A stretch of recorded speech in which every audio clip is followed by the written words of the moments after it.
Hey y'all, it's Lucky, and in today's video, I have a little story to tell you today. And that story is my first shiny Pokemon encounter. So, I don't actually know how I found out shiny Pokemon even existed. It's all kind of a blur to me, to be honest. But in this case, I already knew what a shiny was. I was about 8 or 9 years old, and it was somewhere in the late evening to early night.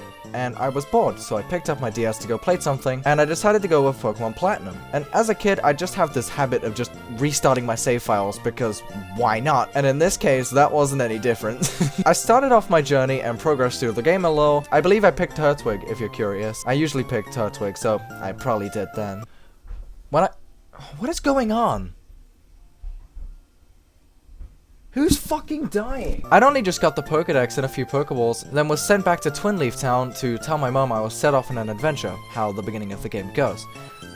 When I got into a wild encounter with none other than a Starly, but it was off color, more of a brownish color, and it sparkled. Now, as I said, I already knew what a shiny was at this time and how incredibly rare they were. I didn't know what the odds were back then, but I knew that they were rare. I was laying on the floor, but not once I saw the sparkles. I jumped up quickly and yelled as loud as I could.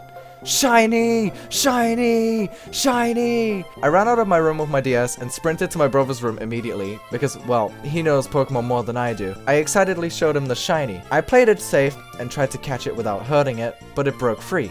So I hit it once and used a bunch of stat decreasing moves, and then I threw another Pokeball and was able to catch the shiny. And I was so happy to have seen and caught my first ever shiny. Unfortunately, however, that save file and cartridge is long gone. I no longer have the Starly, but hopefully he's off in the code somewhere, living his best life. So that's the end of today's little story. I just thought it would be a cool thing to share with y'all. I hope you enjoyed it too. If you have anything you'd want to tell me, please drop a comment. I read them frequently, and I'd love to know what you think. And I guess that's the end of the video now, so until next time, ka-chow!